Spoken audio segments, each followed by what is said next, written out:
Could this discovery rewrite everything we know about Elvis? Join us as we find out how true this story really is, a stranger at Graceland. That particular morning of March started like any other day at Graceland in Memphis, Tennessee. Staff members were preparing for the daily tours when a car pulled up to the main gates. An elderly man stepped out slowly, leaning on a wooden cane for support. He wore simple clothes and a wooden baseball cap that shadowed his face. Security personnel approached him with standard questions about his visit. As soon as the man looked up and removed his cap, his face made everyone freeze in place. The resemblance was immediate and striking. The man had the same blue eyes that Elvis Presley made famous. His facial structure matched photographs of Elvis in his later years. Even the way he stood reminded staff of images they had seen thousands of times. The man introduced himself as Jesse Garon Presley. He spoke with a soft southern accent that sounded remarkably similar to recordings of Elvis speaking. Security did not know how to respond to this situation. Jesse carried a worn leather briefcase that appeared decades old. He asked to speak with someone in authority at Graceland. The request went up the chain of command quickly. Within an hour, senior estate representatives arrived at the security office. Jesse sat calmly in a small room, waiting patiently. He did not seem nervous or agitated. His demeanor suggested a man who had carried a heavy burden for many years and finally felt ready to set it down. The representatives entered the room with obvious skepticism written on their faces. Jesse opened his briefcase without any dramatic gestures. He pulled out several items and laid them on the table one by one. The first item was a birth certificate from Tupelo, Mississippi, dated January 8, 1935. The document listed two male children born to Gladys and Vernon Presley. Both names were recorded clearly on the aging paper. Jesse Garon was listed as the first twin. Elvis Aaron was listed as the second twin. The next items Jesse presented were photographs that appeared genuinely old. The images showed two young boys who looked identical standing together in front of a small house. Both boys wore matching overalls and smiled at the camera. Another photograph showed the same two boys sitting on the steps of what looked like a poor rural home. The clothing and image quality matched the time period perfectly. More photographs followed, each one showing the two boys at different ages through their early childhood years. Jesse then produced a small metal toy car that showed significant wear from decades of handling. He explained that Elvis had an identical car, and they would play together with these toys.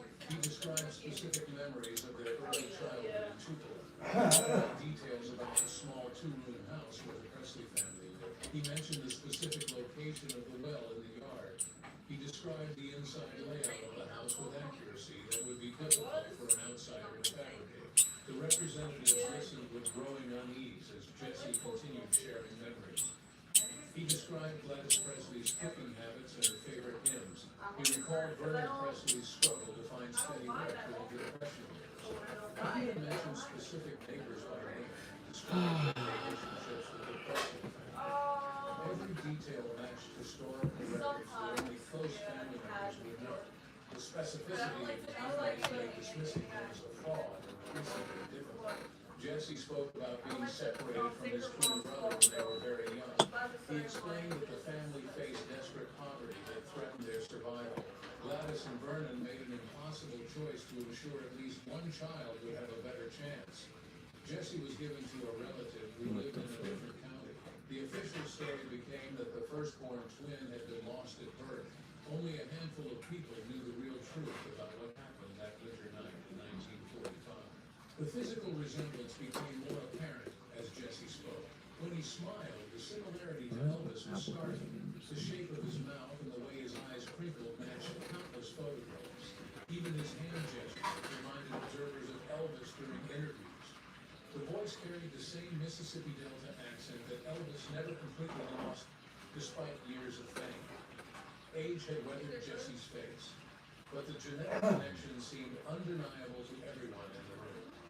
Jesse explained that he had lived a quiet life far from the spotlight. He worked various jobs throughout his years and raised his own family. He knew about Elvis's career and watched from a distance as his twin brother became the biggest star in the world. He never came forward because he understood the disruption it would cause. He respected the choice his parents made, even though it caused him lifelong pain. He carried the secret through Elvis's demise in 1977 and through the passing of both their parents. The decision to come forward now stemmed from his advanced age and failing health. Jesse wanted the truth known before he passed away. He wanted recognition that he existed and that he was Elvis's brother. He wanted his own children and grandchildren to know their true family history. The staff members sat in stunned silence as they absorbed everything Jesse presented. The situation required immediate attention from the highest levels of the Presley estate management because the potential implications were huge if his claims proved true. The family secret unraveled. Jesse here in Presley sat across from estate lawyers and family representatives in a private conference room at Gracie. The initial shock of his appearance had settled into careful investigation. He began explaining the circumstances that led to his separation from Elvis and the family. His story painted a picture of desperation that few people in modern times could fully comprehend. The year 1935 brought devastating economic hardship to Mississippi families like the Presleys.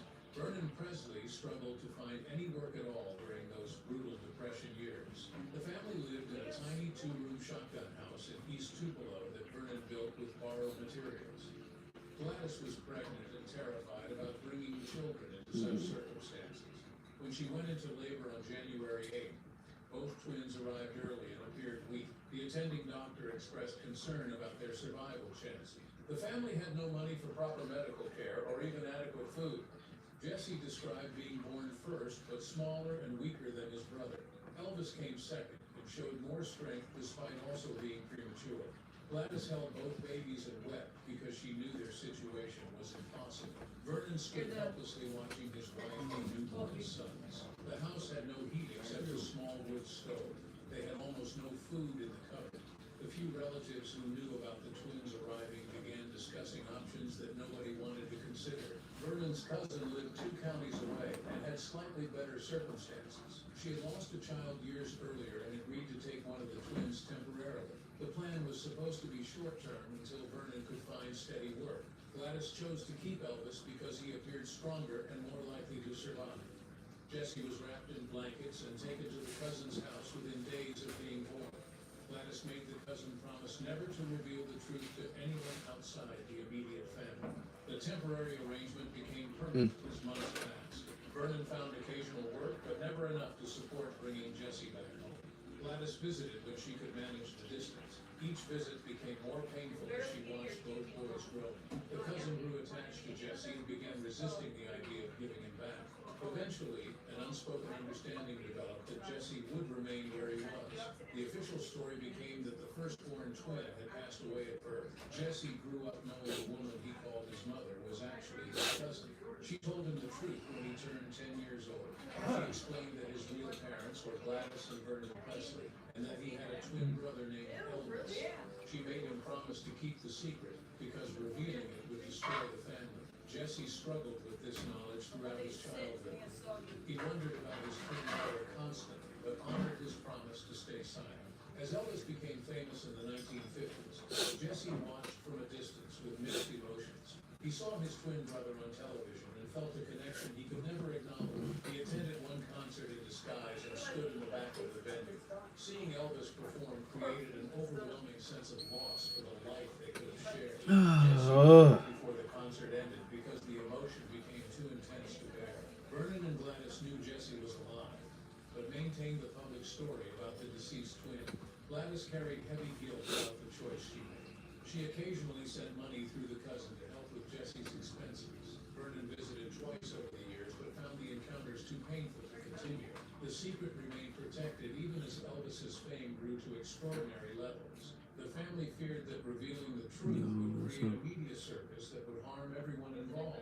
Jesse married. What's up? Thank you for coming back, bro. I'm doing something a little different today. I'm trying to connect my pencil to my iPad. Like, I don't know why it's so hard. He never sought attention or tried to benefit from his connection to And I Elvis. charged it for like an He hour. respected the boundary that That's what I'm circumstances saying. had created. I don't get it. When Elvis passed away in And yeah, I 1977, know. Yeah, what are you up Jesse to? It's a attended the business funeral from a like distance. Annie had to pay He more. stood among strangers at the cemetery and mourned the brother he never truly knew. Gladys took the secret to her grave in 1958. Vernon maintained it until his passing in 1979. The who raised Jesse passed away in 1993. Lisa Marie Presley never knew about Jesse's existence. The Presley estate had no records indicating.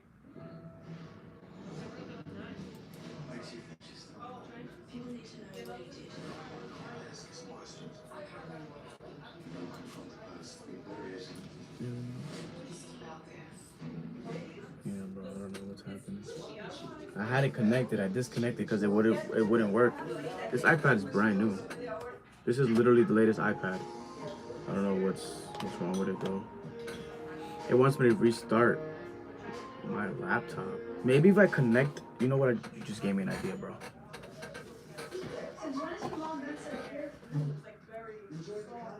I didn't try another way. Maybe this will work. Let's try. Indicating that Jesse survived beyond birth. The official family history treated him as a tragic footnote about his stillborn. Hold on, and let me charge. While I'm trying to figure this out, bro. Let me try charge. I gotta charge my AirPods too. They charge quick though. You can still hear me though, cause this is for another system.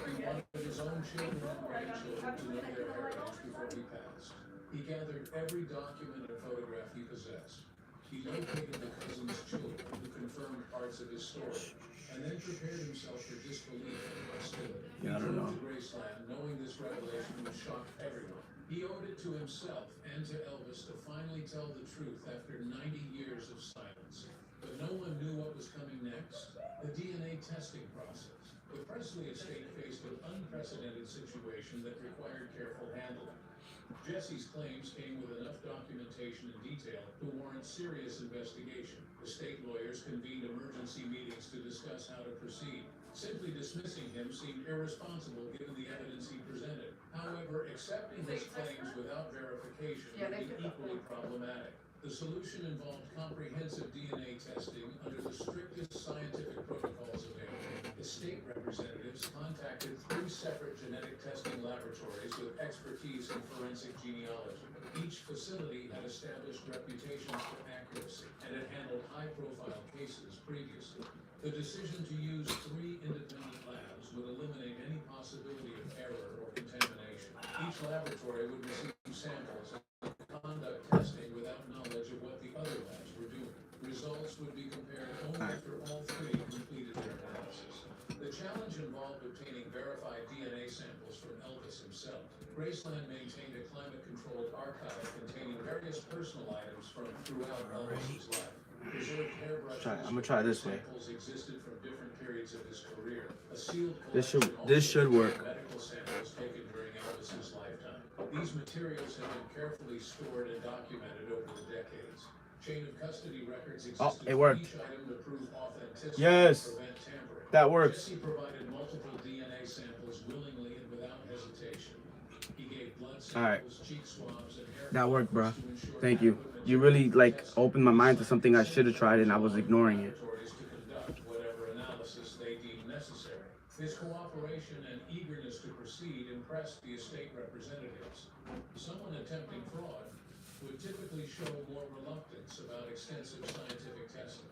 Jesse's confidence suggested he genuinely believed his claims were true. The testing also required samples from known Presley family members for comparison. I'm gonna do this for now. Had passed away in 2023, but by and large, I'm so excited. Sherman agreed to provide DNA samples to help establish family connections. Riley Keough and her siblings understood the importance of resolving this situation definitively. They wanted answers as much as everyone else. The possibility of having a great uncle they never knew about seemed unrealistic, but needed investigation. Each laboratory received carefully packaged samples with only identification numbers. No names or background information accompanied the materials. Scientists knew only that they were conducting kinship analysis for a legal matter. This blind testing protocol ensured completely objective results. The laboratories used different testing methodologies to provide cross-verification. Some focused on autosomal DNA markers, while others examined by chromosome lineage patterns. The comprehensive approach would reveal any biological connections with certainty. The testing process required several weeks to complete properly. Each laboratory conducted multiple rounds of analysis to confirm their findings. Scientists examined thousands of genetic markers to establish relationships between samples. They looked for specific patterns that indicated sibling connections versus more distant family ties. The accuracy rate for this type of testing exceeded 99% when done correctly. Any inconsistencies between laboratories would trigger additional investigation. Estate lawyers prepared for multiple possible outcomes. If Jesse proved to be a fraud, they would pursue legal action for attempted deception. If he proved to be Elvis's twin brother, the implications for family history and estate matters would be significant. The lawyers researched inheritance laws and examined Elvis's will for any clauses that might address unknown heirs. They consulted with genealogy experts about how such a situation might affect the existing estate structure. The first laboratory completed its analysis and submitted results to the estate lawyers. The findings were sealed until all three labs finished their work. The second laboratory completed testing 2 days later and sent their report. The third facility took slightly longer, but submitted findings within the expected time frame. Estate lawyers scheduled a meeting to review all three reports simultaneously. Jesse was invited to attend along with Presley family representatives and legal counsel. The conference room at Graceland felt heavy with anticipation as everyone gathered. 3 sealed envelopes sat on the table containing reports from each laboratory. Estate lawyers explained the protocol for reviewing results. They would open each envelope and read the findings aloud. Then they would compare the 3 reports to identify any discrepancies. The laboratories had been instructed to provide clear conclusions about the biological relationships between samples tested. The first envelope was opened and the report read carefully. The second envelope followed with similar scrutiny. The third envelope was opened last. Lawyers read through pages of technical genetic analysis, looking for the bottom line conclusions. The results from all 3 laboratories were clear and definitive. However, the results contained information that nobody in the room had anticipated. The DNA analysis revealed connections that went beyond the simple question of whether Jesse was Elvis's twin brother. Catastrophic results, truth is revealed. The lead estate lawyer cleared his throat and began reading the conclusions from the genetic analysis reports. All 3 laboratories confirmed that Jesse Barron Presley and Elvis Aaron Presley shared a relationship consistent with monozygotic twins. The DNA markers proved beyond doubt that they were identical twin brothers. The genetic similarities were too extensive and specific to indicate any other relationship. Jesse sat quietly as this first piece of information was shared. His claims about being Elvis's twin were scientifically validated after 90 years of secrecy. However, the lawyer continued reading with a noticeably troubled expression. The laboratories have conducted comprehensive genetic analysis that examined multiple types of DNA markers. Oh, yeah? This thorough Like that? approach was standard protocol for establishing family relationships. The testing included autosomal DNA, Y chromosome analysis, and mitochondrial DNA examination.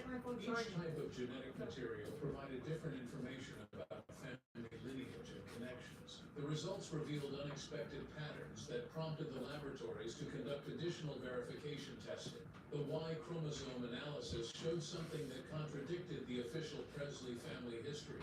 Y chromosome DNA passes directly from father to son, with minimal changes across generations. The Y chromosome markers for both Jesse and Elvis did not match verified samples from Vernon Presley's known relatives. The genetic signature present in the twins came from a completely different male lineage. Surprising, Vernon Presley was not the biological father of either twin. The room fell into stunned silence as this information was absorbed. Jesse looked confused because this revelation shocked him as much as everyone else. He had always believed Vernon was his father despite the separation. The estate representatives struggled to process what they were hearing. Lisa Marie's children sat motionless, trying to understand the implications. The lawyer continued reading the technical details that supported this unexpected finding. All 3 laboratories reached the same conclusion independently. The probability calculations showed less than 1% chance that Vernon Presley was the biological father of the twins. The Y chromosome signature in Jesse and Elvis matched a different genetic profile entirely. The laboratories compared the twins' DNA genetic databases to identify possible ancestral origins.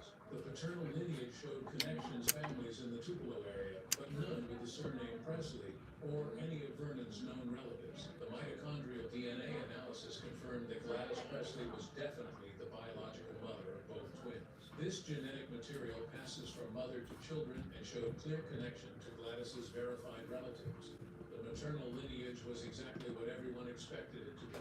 However, this confirmation made the paternal discrepancy even more significant. Gladys had conceived the twins with someone other than the man she married. Vernon had raised Elvis believing the boy was his biological son. Estate lawyers presented additional documentation that had been requested from county records. Birth certificates from 1935 showed Vernon listed as the father of both twins. However, DNA evidence proved this information was inaccurate. Whether Gladys knew the truth or whether Vernon knew remained unclear.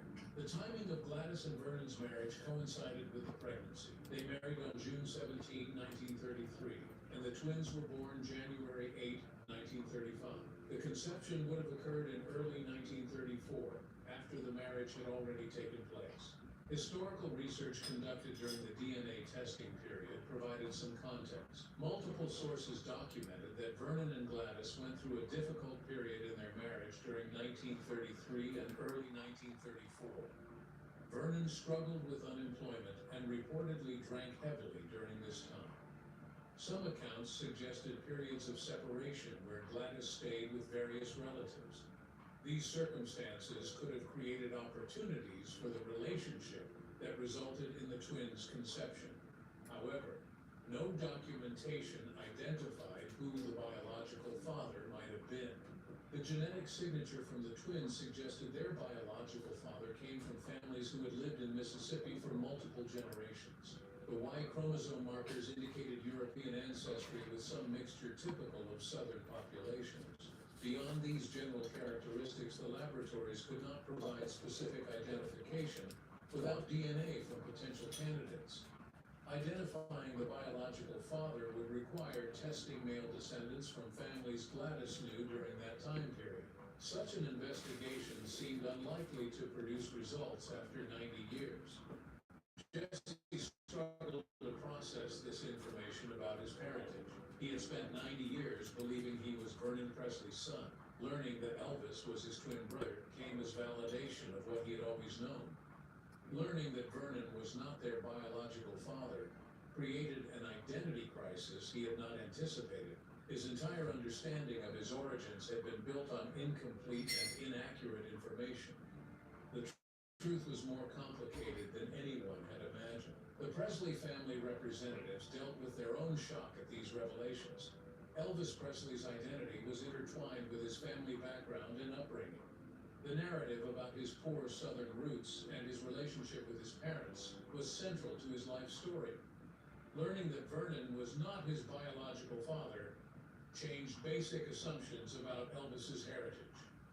The question of who his real father was would now hang over the Presley legacy forever. The estate lawyers discussed the legal implications of these findings. Jesse's claim to be Elvis's twin brother was proven beyond doubt. However, both twins were born to Gladys outside of her biological relationship with Vernon.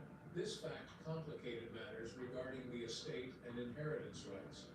Vernon had legally claimed Elvis as his son and raised him as such. The lack of biological connection did not necessarily invalidate Vernon's parental rights or Elvis's status as his legal heir. The catastrophic nature of the DNA results stemmed from the destruction of a carefully maintained family story. The Presley family history was built on certain accepted facts about Elvis's parentage and background. Those facts were now proven incorrect in many ways. The revelation that Vernon was not Elvis's biological father has shocked fans and historians worldwide. The identity of the real father might never be known. However, the truth is that the mystery would forever alter how people understood Elvis Presley's origins and family history. The devastating implications. The weeks following the DNA results brought chaos to everyone connected to the Presley estate. News of Jesse's existence and the genetic testing leaked to the media despite efforts at confidentiality. Reporters descended on Memphis demanding answers about the secret twin brother and the questions about Elvis's paternity. The estate released a statement confirming that Jesse Garon Presley was indeed Elvis's identical twin, and that genetic testing had revealed unexpected information about their biological father. Jesse found himself thrust into public attention after a lifetime of anonymity. Photographers camped outside his hotel hoping for pictures of Elvis's twin brother. News programs ran side-by-side comparisons of Jesse's face with photographs of Elvis at similar ages. The physical resemblance became a subject of fascination for millions of people. Jesse gave one brief press conference where he explained his story and asked for privacy during this difficult time. He needed time to process everything he. Riley Keough and her siblings dealt with the strange reality of having a previously unknown great-uncle. They met with Jesse privately and found him to be genuine and kind despite the awkward circumstances. The family resemblance was undeniable when they stood together. Jesse showed them photographs of his own children and grandchildren who carried Presley genes they never knew they had. The meeting was emotional for everyone involved as they tried to build relationships. It's done? It's ready? The legal implications of the DNA results created complications. Yeah, I'll eat a little bit, yeah. He had not indicated any intention to challenge the estate Yeah. or pursue financial claims. However, his status as Elvis's twin brother gave him potential legal standing that needed to be addressed. Estate documents and Elvis's will had been structured around assumptions that were now proven incorrect. Lawyers spent countless hours reviewing every clause and provision to determine if Jesse's existence created vulnerabilities. The question of Jesse's inheritance rights became a subject of intense